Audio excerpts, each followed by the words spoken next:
like Professor Otusi mentioned yesterday, if they're usually looking for, if funders are looking for who to engage, getting here, so this guy has done a lot of work in the area of maternal and child health, and they will reach out, and they've been doing that.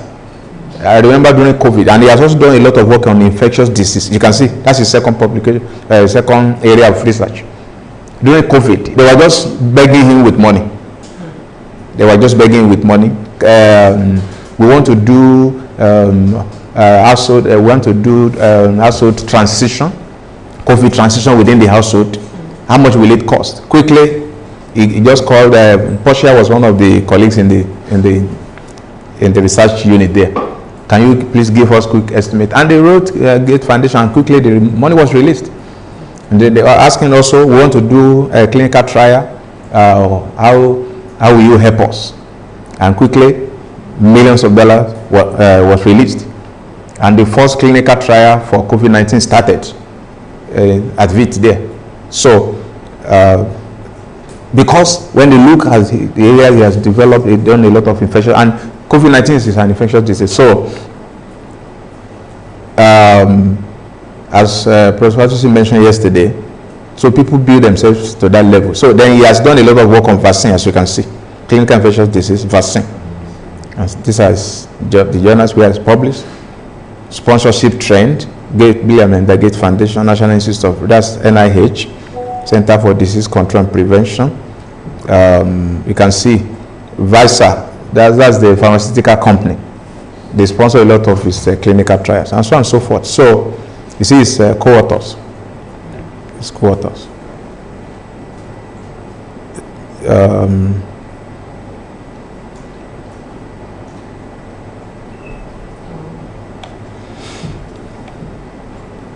You can zoom in and zoom out.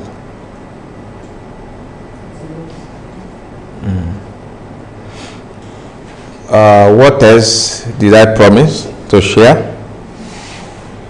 Okay, I said funding. Okay, there's also this slide. I can also share this slide about funding. This is resource mobilization. If you click on any of this link, it will take you to a lot of funding sources. Okay? And so it was shared by a colleague, Professor Blessing Beru at the APHRC in Nairobi. He said, with more than 40 billion investment in global health annually, you can find the money you need for your research. 40 billion USD annually. You can always find money you need for your research. So you have African Compendium. This African Compendium is long list. Very long list. Okay? Then you also have fellowships and scholarships. And if time will permit me, I can also give you a promise.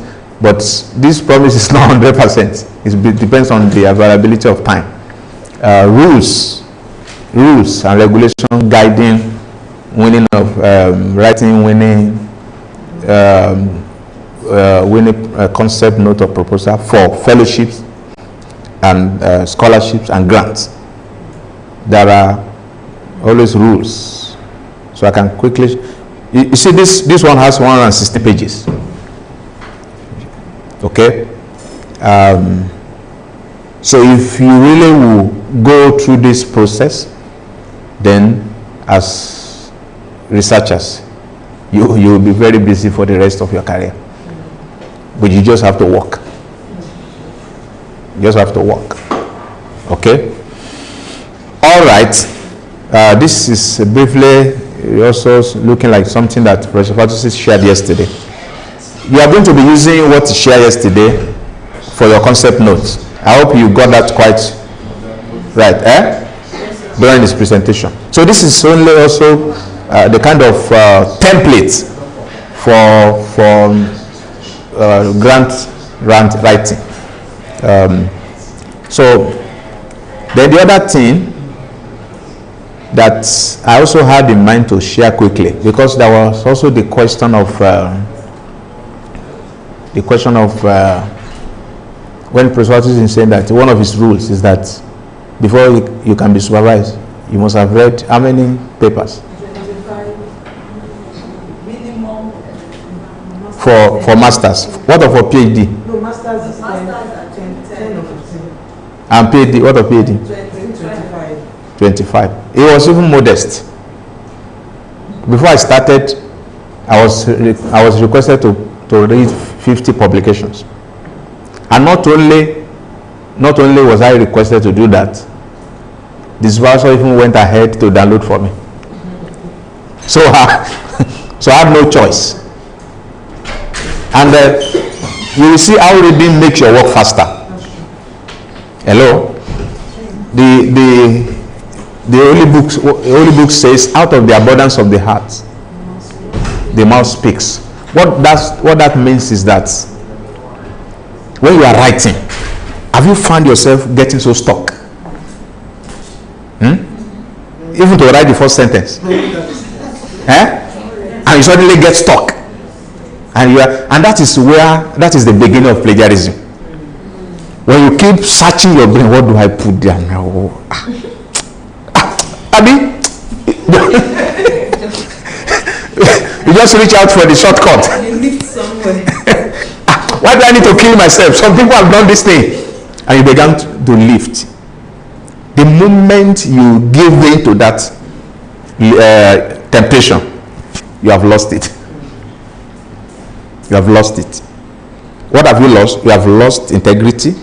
You have violated ethical rules.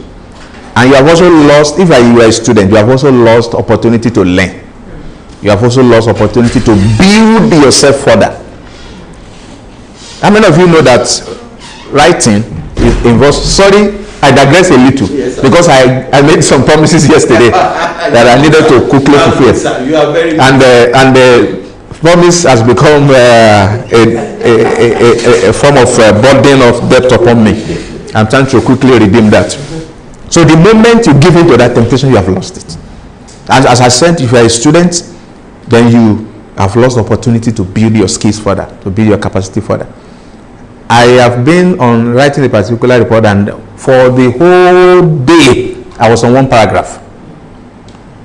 On one paragraph. It's like somebody liking writing to somebody likens writing to what ruminant animals do. You know, ruminant animals, when they eat, what do? So that issue you are writing on, when you tune again and again and again and again and again, have you found yourself in that situation that suddenly you build momentum and it begins to do what? Begins to flow, begins to gush. And until you get to that, you have not started writing. Particularly when you are starting from the beginning. So a whole day on one paragraph. And when I chewed, regurgitated, and ruminated it over and over again, then I was able to move. And again, Professor Patrick also mentioned that you will be doing some sessions on writing, I think virtually later, because there are also things that you put in place when it comes to writing. You will be losing greatly if after you have built the momentum, then you have the distraction. You have the distraction and you move away. Maybe your boss is calling you. You have lost it again. Because for you to build that momentum back, it's not something that you can build within 2-3 minutes when you are resuming. Some may not even come back to it again.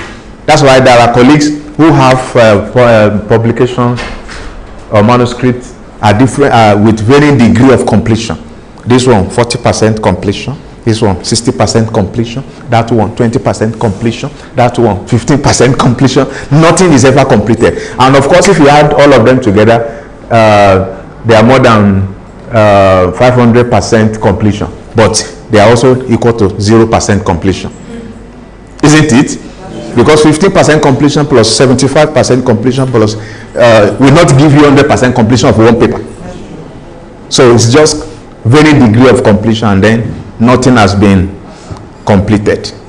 So, but if you build momentum and build one and finish one, then you move on. So, so let me quickly pass this across. Then we'll go to the session proper.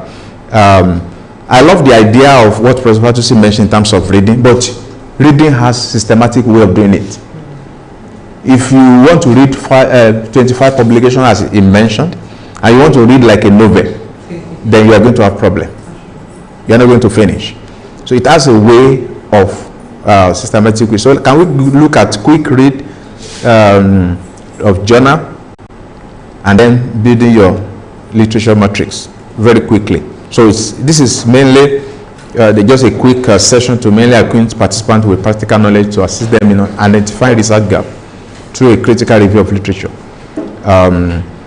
So I mentioned that it is an appropriate use of your time to read all the scholarly articles that you have retrieved.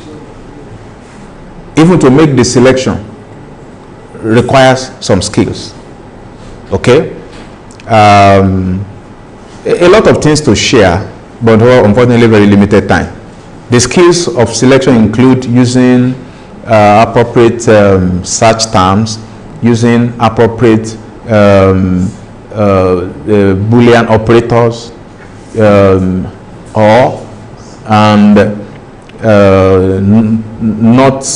not included, all those, and then those different databases, okay, which time will not permit me to go into. So after you have done your selection, again, you also need to know which one to include and then how to read. I highlight this in red. Can we all read together?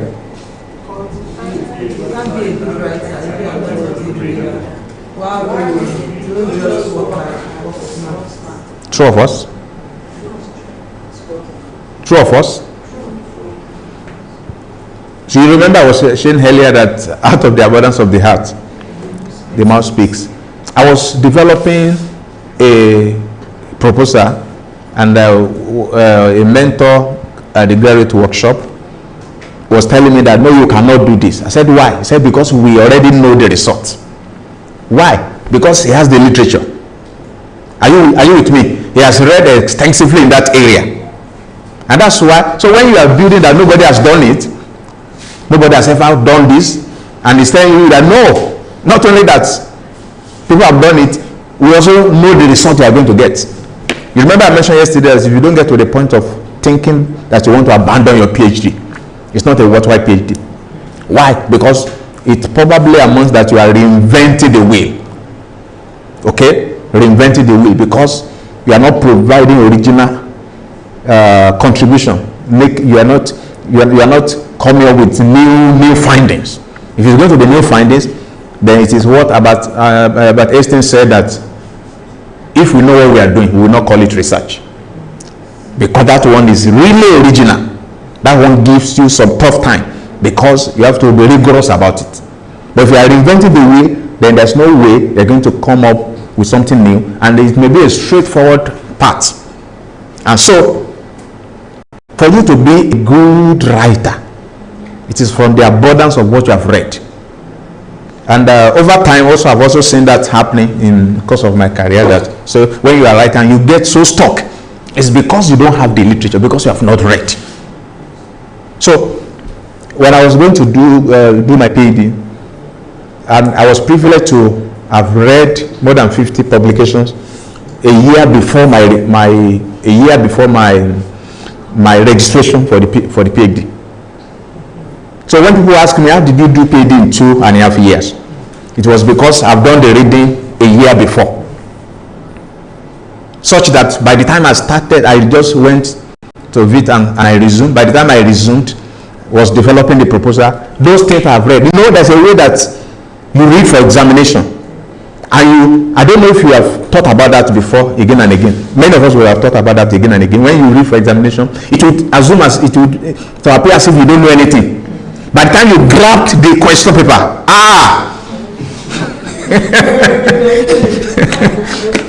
what will happen? You will begin to see the gushing out because you have read. But we have not read. It will be as tough as. And truly speaking, it is what you don't know that is tough, isn't it? I remember when we did one course, Philosophy 101 by Dr. Moses Yoke. Prof, you remember Professor Patisi, Professor, I remember Dr. Patisi of Professor Dr. Moses Oke. You remember that name, sir? He gave us very, very tough question, logic. Unfortunately, I read some past questions. He now repeated those past questions. Hey, as I turned my head like this, by the time I finished, this side was paining me because I didn't lift my neck. So that I will have sufficient time. I kept on writing. By the time we finished, as I was telling my friend, congratulations, Abaye man,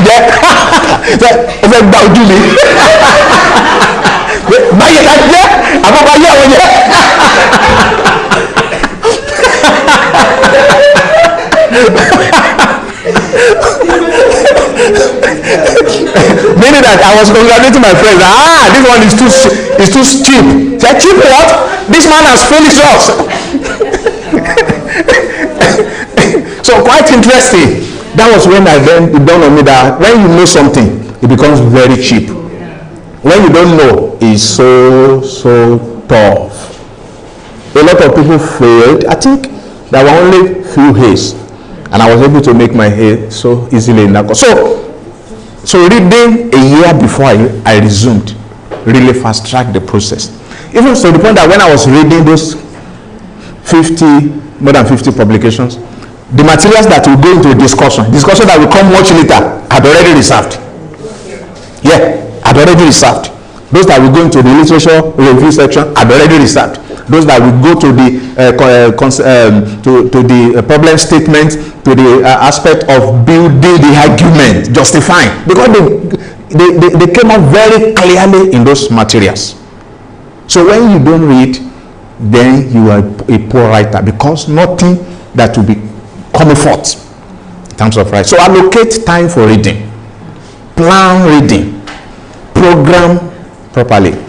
So, and this is also in line with the concept note that you are going to be coming up with. How many of you have idea already what, because Dr.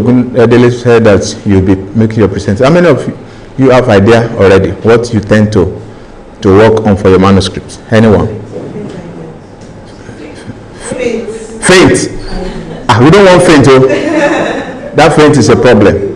So what will make it so concrete is for you to read. So once you have that faint idea, go to the literature and read. And as you read, write as you read. Annotate, draw, highlight, take notes, label, and a lot of things you can use to take label. Marker, green marker will mean something for you, yellow will mean something else, and all those things. They add reference, then reference manager. Because of is it today? Monday we will have a reference manager, presentation of reference manager. So adding those things, those materials to the reference manager. I think Mendeley will be shared on Monday, and it's free. It's a freeware, so you don't have to pay.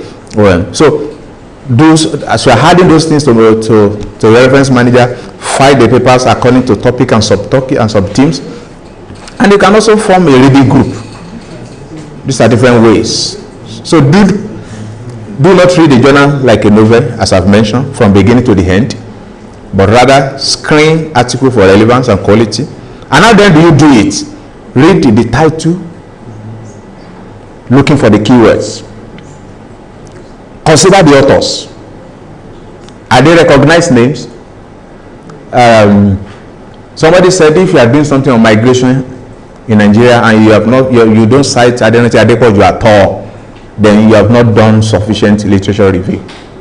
If you are doing something on adolescent health and you have not even considered the work of Adesegun Fatushi, your review has probably been deficient. So there are big names. Okay, I'm not saying there are not others who are not big names that you can consider, but it's also part of your assessment. That's what we are talking about. One of my instructors at VIT told me that badly done literature review shows clearly that the PhD work has been poorly done. Because if you look at the literature and you discover that the big names, properly, those household names in the particular area have not been included, it shows clearly that it shows the deficiency of your work. So Apart from the names of authors, look at publication dates. You don't want to be reviewing or including work that were done in 1956, in 1985, except if they are seminar work. Seminar, SEMINAL, seminar, that very germane and important in the field. And those one will be maybe just one or two. Not that the whole of your work are 80s, 70s, and then you are 40 years behind in literature when you were not born, and you are talking about adolescent fertility, or you are talking about adolescent mortality.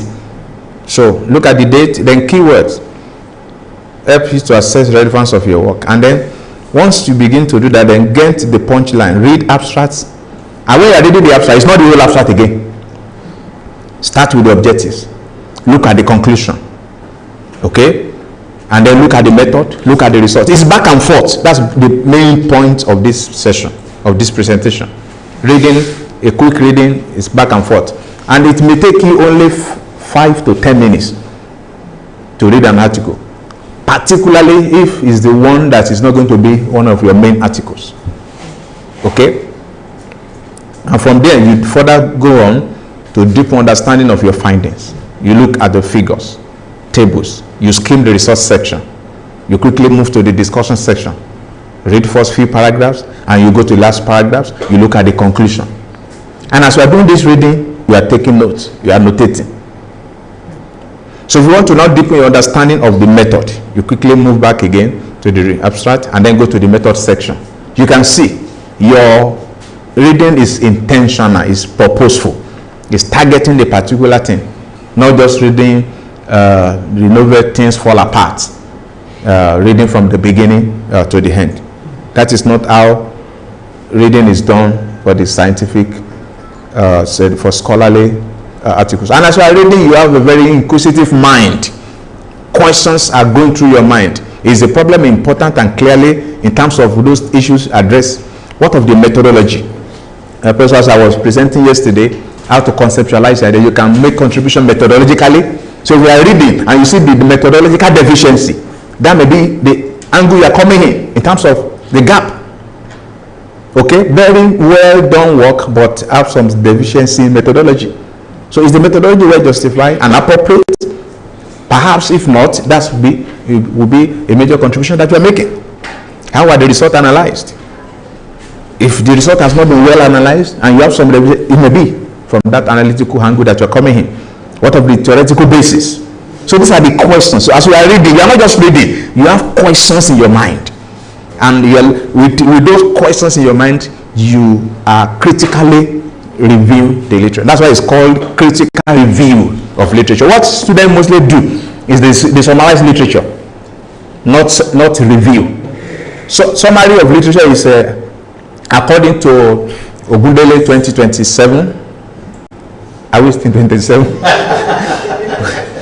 Because I had in the morning, Prof has published extensively, even for the future date. Congratulations, by the way, for those publications coming in. So, according to Ogundele 2023, he found that adolescents are dying from avoidable causes. Fatusi 2022 also established similar findings. ASHA also corroborated their findings. You are only summarizing. Are you with me? But the critical review will come in if you then begin to just oppose with those contrary findings. However, that's the critical part of it. However, Adedinin finding contrast those of the earlier reports by maybe A, B, C, D. You are doing critical review in that sense. Okay? But if you just so we are only dropping names, name dropping. Okay? So essentially you are building critical argument if you just suppose in terms of what contrasts, in terms of what aligns, in terms of what is It's the same in terms of what looks like consensus, in terms of what looks like contradiction, and what have you. So it may be on the theoretical basis, as I've mentioned. What perspective are the authors coming from? What of the sample size? If the sample size is so small, that may be your own argument that you are coming to address. Are the results well presented in name? So as you are reading, you have this in mind. As you have this in mind, you come up with a very interesting review of your literature. Further questions: are the generalization justified? How convincing is the argument? What is the significance of the research? What are the assumptions behind the research? Was the research influential in that others can pick up the trend, and so on and so forth. And I've discovered that if you do very influential study, that is what raises your citation index. Are you with me? Just last few months ago, I think 2 months ago, Dr. Chukwu, you can correct me if I'm wrong. I don't know if you attended that meeting.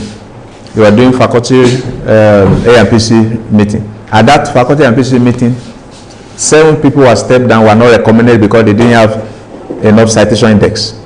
Were you aware of that, sir? Or you didn't attend that meeting? You didn't attend? You are one of the people who ran away. It's not because they didn't have enough publications, but because they didn't have enough, and it's clearly written in the scheme of service. A senior lecturer shall have social number of citations. So to show the evidence of visibility. So it's a candidate for professorship, blah blah, shall have social number of citation in Google, in a Google Scholar citation before can be considered for. 7 people were stepped down at that point. Out of how many people? And it's not as you citing yourself. Others will now be begging, please cite me, please cite me. So if your work is very influential, I was sharing the story of that paper that I was paid to write. Professor, you remember when Professor Stella Bayola came around? Yes, we did. We actually also did a work with us, sir. Yes. So we did a work. That work, role of religious leaders in promoting contraceptive use in Nigeria. One of my most cited publications. So people want to see role of, and they're very interesting. You're looking at how Emir of Kano, former Emir of Kano, Lamido Sanusi Lamido, just giving a statement, and then people will run with it. If the statement is in support of family planning, people run with it. If the statement is against family planning, people don't want to know about whether it's right or wrong. Same thing is when the issue of vaccine became a very serious issue then. I think it was during the time of Konjo Well as the DG of NAFDAC, when they were said that if this immunization will make children to become sterile, will make them to be infertile, and people ran away because this was coming from religious and community leaders. Okay, so Nori now did the work to engage religious leaders such that they can be the change agents. And truly speaking, you agree with me, they command larger followership even more than politicians. True or false? You are not responding. I'm not a politician, but I know that religious leaders command larger followerships than the politicians. If they say don't go that way, they will not go that way. So when you do studies that are very influential, it increases your citation index very rapidly. And these are some of the things you also look out for when you are doing your review. And then you begin to build your story. So as I round this off and we move on, identify areas of consensus. And when I was talking about critical review, look at this argument. Hence, it seems that there is agreement among researchers regarding unintended pregnancy among young women in developing countries. Identify areas of divergence. Much divergent debate exists on the issue of unintended pregnancy. However, and let me also make it clear, when we are reviewing literature, if your voice is not heard, you have not done review of literature.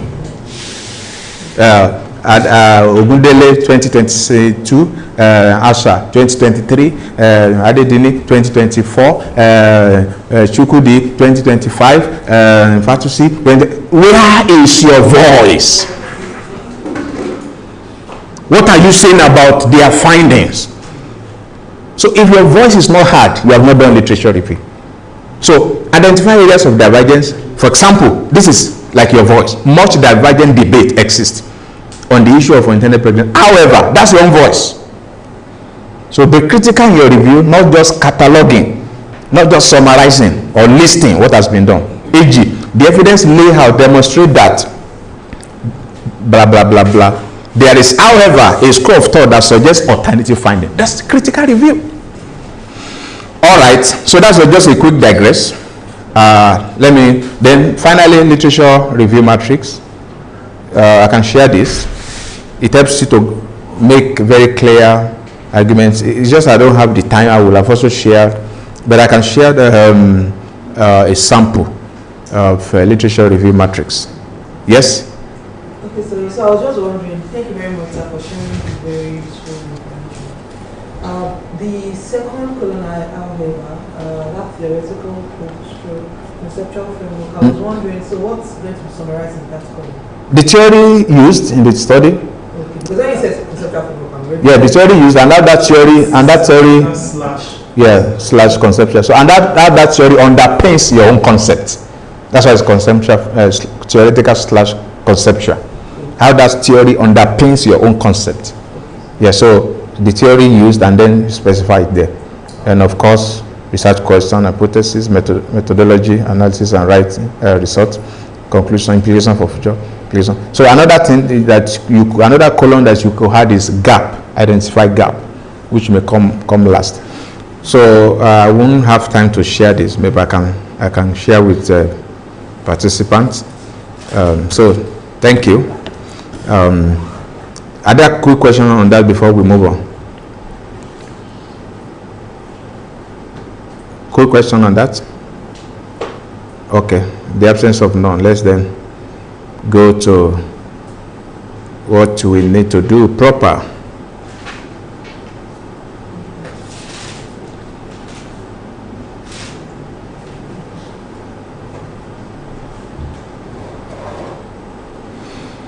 Okay, overview of the scripture for intervention statistics.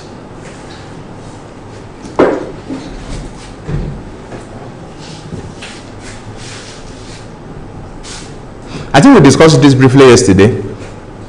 There are some who have purely quantitative focus, some is there anyone with purely qualitative focus? Anyone? If you probably have purely qualitative focus, you may not have been invited to be part of this fellowship. I'm sure Dr. Ogundele will have thrown out your name. Because I don't think we have qualitative data, secondary qualitative data yet. There are, but they are not always in the public domain. Because I remember I was involved in the World Bank project, and we did they actually brought us some qualitative data, but from World Bank. So they are not publicly available. Okay.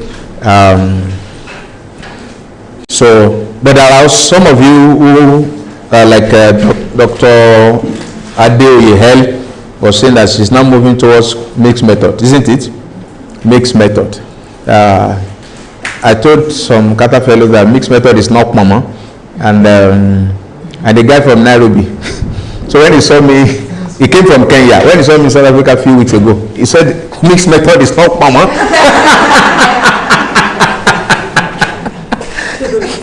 He said he can never forget.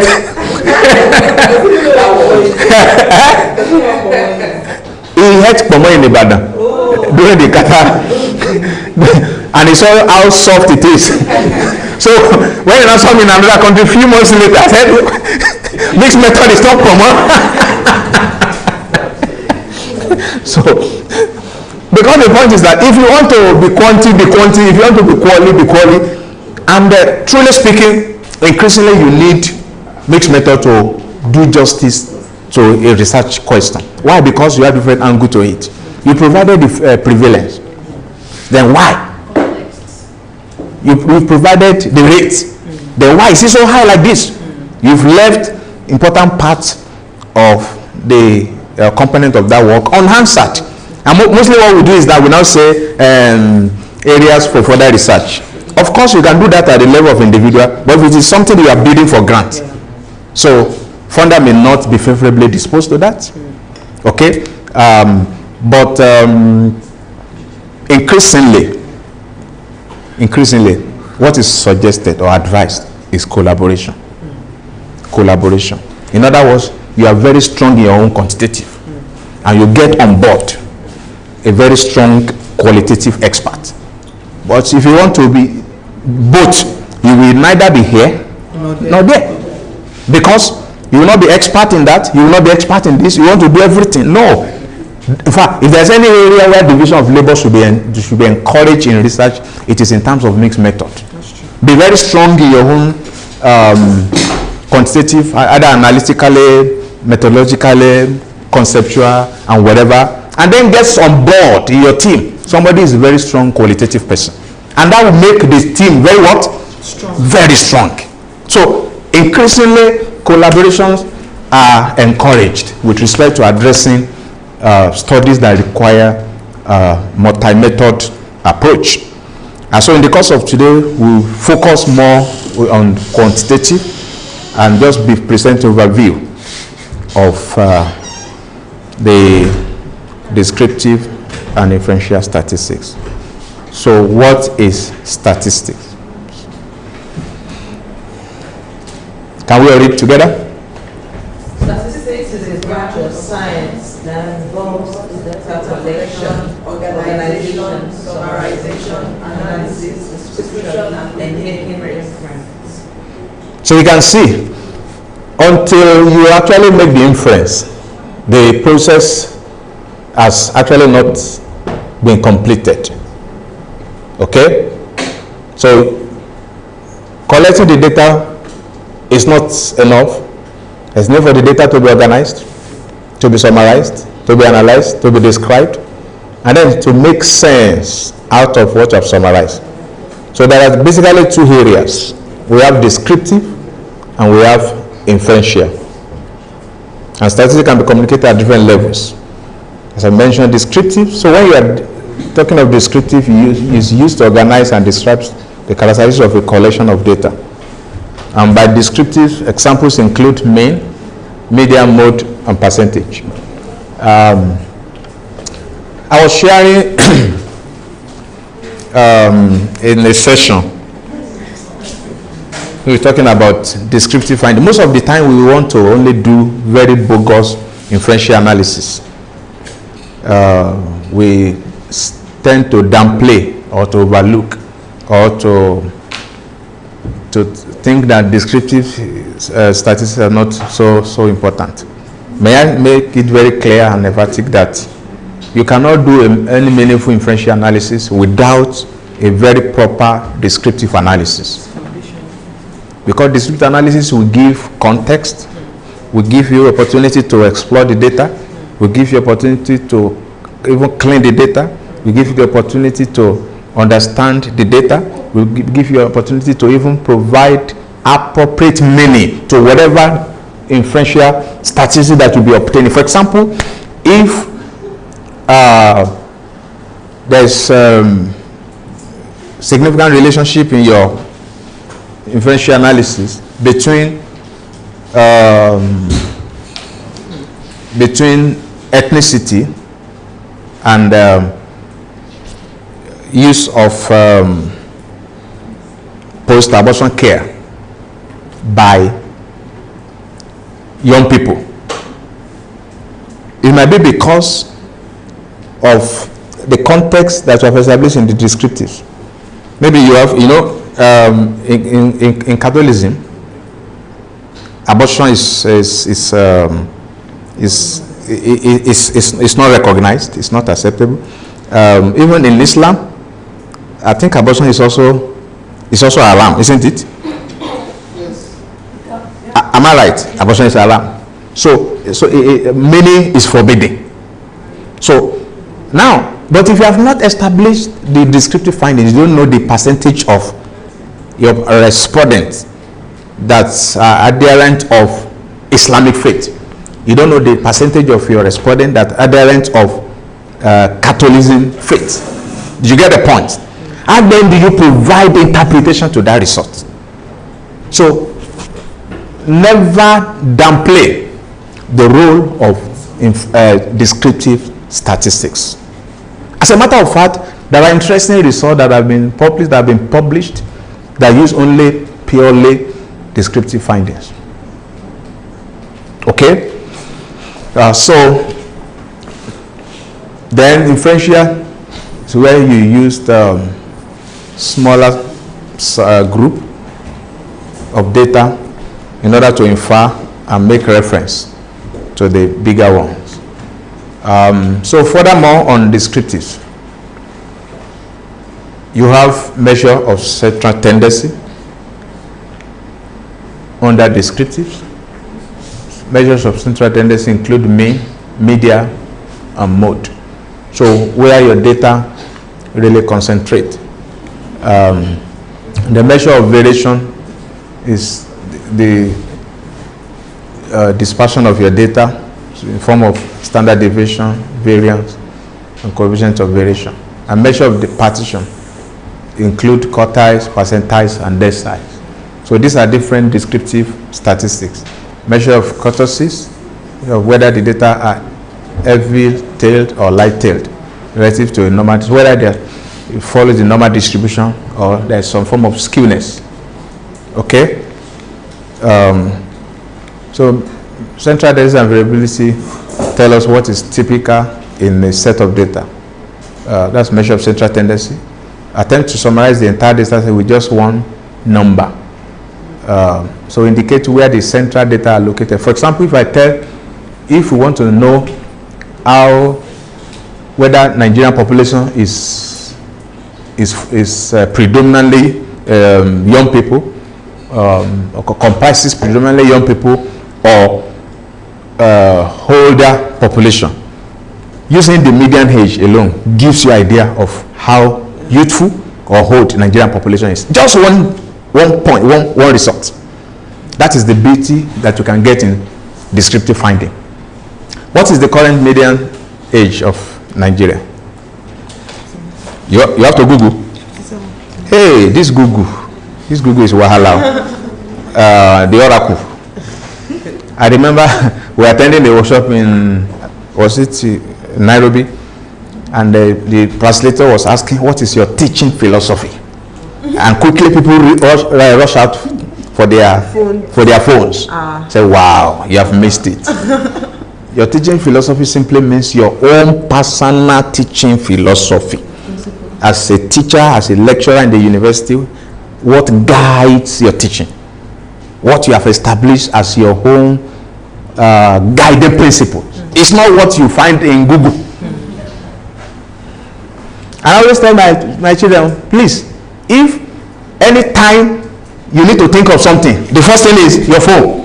You have lost critical thinking. And it's actually a problem with us. So let it be secondary, let it not be primary. What is Nigerian median age? Now there's a problem. You can't check your Google now.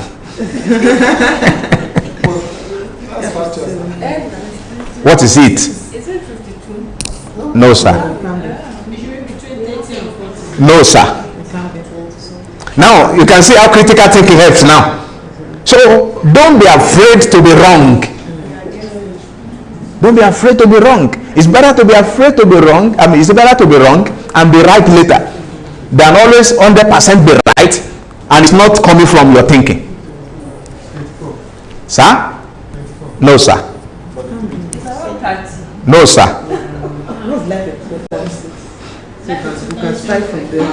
Median age is around 19. 19. Yeah, it's around 19. Now go to Google now. I should ask Mr. Matthew. MDS. the custodian of statistics. What is our median age in Nigeria?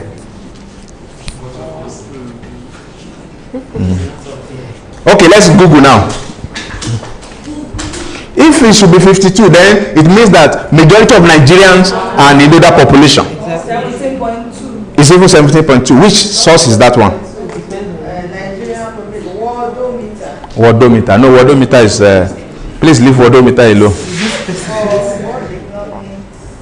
Can we get MBS? MBS is our official statistics supplier. Even you don't know Nigerian median age. I know it's not high. I know it's. So you know you can miss employment because of that. You think I'm wrong? Can miss employment because of that?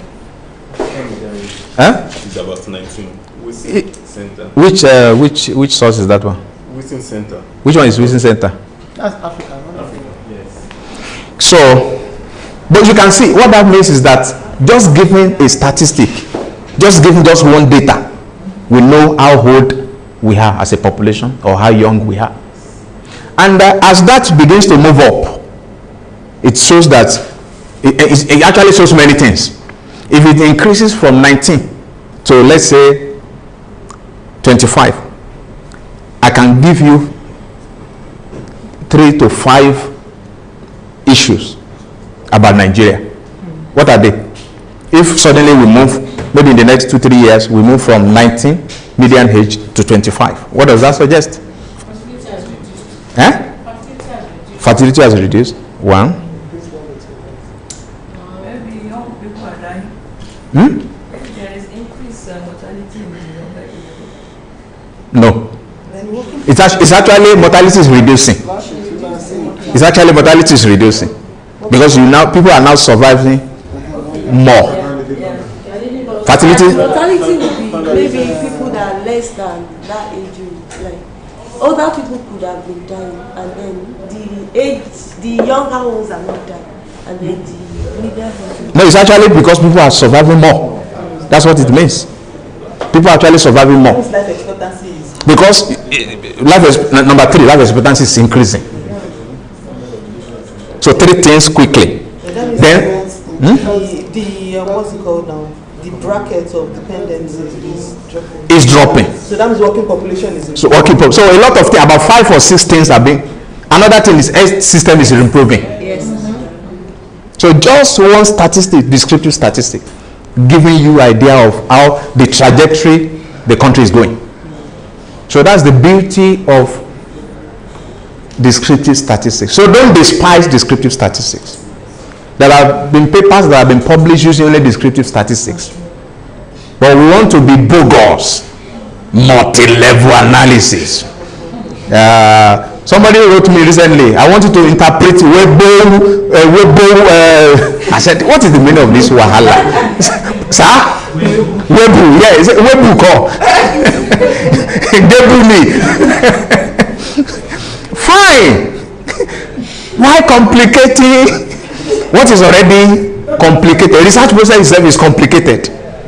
So, yes. Some actually require to. See, before you get to what I'm saying in essence is that if you are going to do, I use multi-level analysis for my PhD, but descriptive parts were more. In fact, about around more than 400 pages. Descriptive and another. So in other words, it's not that we just jump to inferential. No, you have done sufficient work on descriptive. And that should be one of the take home from this session and from this fellowship. Do you know that you can use DHS data from several countries presenting descriptive analysis? Interesting reports. Okay? So, what is the need for statistics in youth research? Why? Study design. You need to look at the study. So, basically, if you're using DHS, or mixed data, the study design is cross-sectional in nature. Most of the time students don't know when you're talking of study design. As I say study design, say the study design is descriptive. You have not even allowed me to finish before. Say the study design is descriptive. There's no study design that is descriptive. He said the study design is descriptive. So the study design used for most data we're going to be using in this fellowship are based on cross-sectional because they are collected at one point in time. There's no follow-up in terms of longitudinal measure, and there's no cohort system, so to speak. You are not following, like this fellowship now, you are a cohort. The last year's set is a cohort. So if we are doing something about them, then we are doing a cohort study. Okay? So development of study instruments. Again, the development of study instrument will be dependent on the unit of analysis, will be dependent on the respondent. For example, we're speaking about Blessing, who wanted to do a study among the people living with disability. That some questions were asked in DHS or mixed about the difficulty seeing, or do you have any difficulty walking? Do you have any difficulty reading? Do you have any difficulty hearing? The questions posed to the general population does not make you to now want to study a study among people living with disability, because the original sample unit of analysis does not refer to collection or sample of people living with disability, but rather to the general population. And that was the trajectory she wanted to go. She was so stubborn about it. I'm telling you now what went behind the scene with one of the fellows last year. But again, the role of supervisor is to guide. She said, no, you cannot do this. This is not going to be presentable for A, B, C, D, for the following reasons. And eventually she came up with something else that was able to skate through. So remember, before, in maybe Mr. Matthew can help us provide light on this. Before, this can be the questions on disability we have be asked about. In other words, calling people by their disability status. For example, are you blind? Are you lame? They don't ask those questions anymore. It is, do you have difficulty walking, even though you are completely lame? Do you have difficulty seeing, even he cannot see at all? So I know they're trying to guard against discrimination, stigmatization, but any other reason, sir? That's just the major ethics. But how quality will those data be? For example, somebody who is completely blind, cannot see at all, and somebody also has, I also have difficulty seeing, but can see with 2 eyes. It's just that it's not clear enough. That's put gradient. Do they put grading? Yes. There was sometimes we were calling them people living with disability. Yeah. Right? Yeah. And later they changed it to people with disability. So I think trying. So they are no longer living with disability; they are with disability. These things that are coming out of an international understanding based on we try not to stigmatize them. Yeah. There was sometimes I was privileged to be in a meeting where we were arguing this, but when the white men who happens to be those funding the project say this is the way they are going, you don't have choice. You just have to follow whatever. But I feel majorly they are just trying to shy away from making people feel stigmatized. And most often, for you to be able to value up with your respondents easily. Yeah. Someone that is blind, you are going to tell him that they are blind. He is aware that he's blind. You are not reminding him. You are now reminding him of his again. You might not just be willing to just attend to you. So I think that's what is bringing all this, what do I call it? Thank you, which is quite good, at least trying to empathize with them. Because if you also, there's also the ethical aspect of bringing emotional inconvenience or emotional harm. Exactly, emotional harm. Russians, I don't know if you can remember, we take the student out for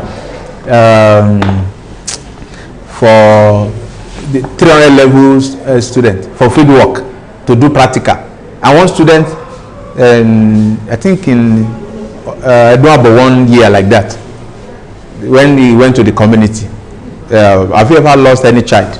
Then he interpreted, Mama Soma Intikuri, and the woman just lost the child not just I think few days ago. He was almost lynched. He ran away.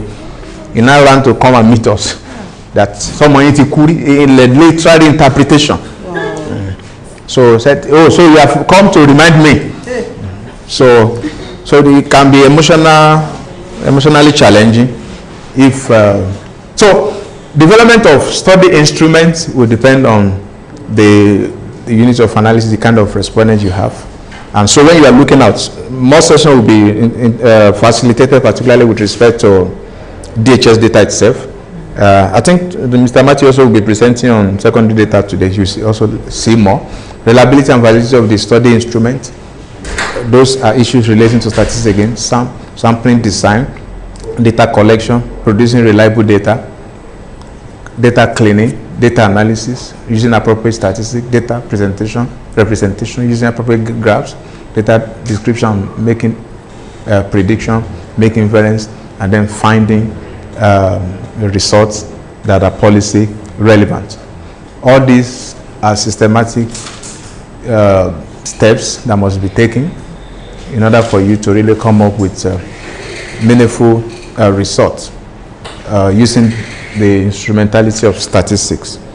And by the way, the beauty, I think I mentioned yesterday, the beauty of using secondary data as is being adopted in this project is that you don't have to bother with many of these, particularly as regards methodology, because the methodology has been validated, methodology has been established, methodology has been internationally declared acceptable.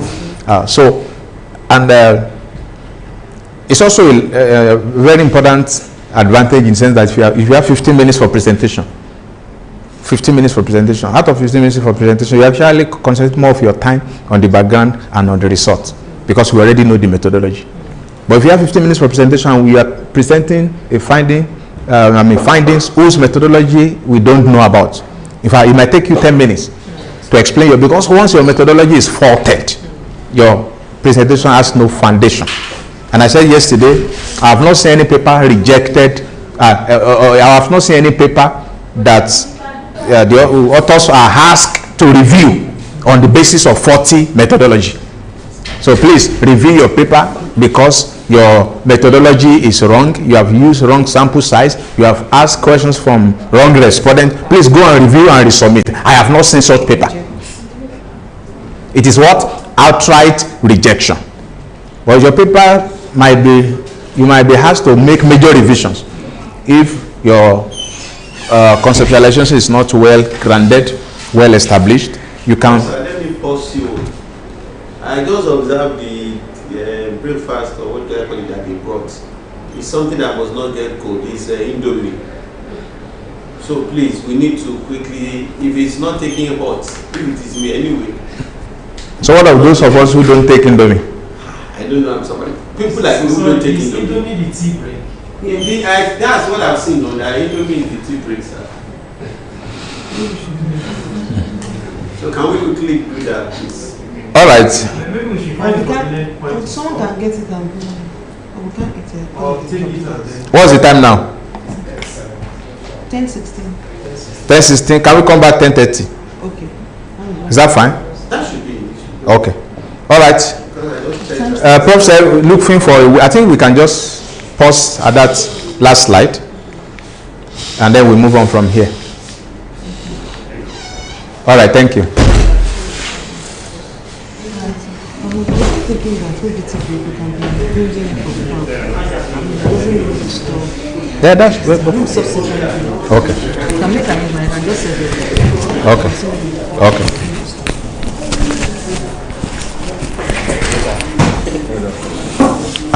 Kí ni ìmọ̀ ìṣẹ́ dáadáa ilé ni? Wọ́n ti lọ gbé tí wọ́n wà. Ọlọ́run ṣe wọn. Láti àwọn lọ gbé tí wọ́n kù. Gbèsè ilẹ̀ gbé wa. Bàbá mi ká fún wa láti.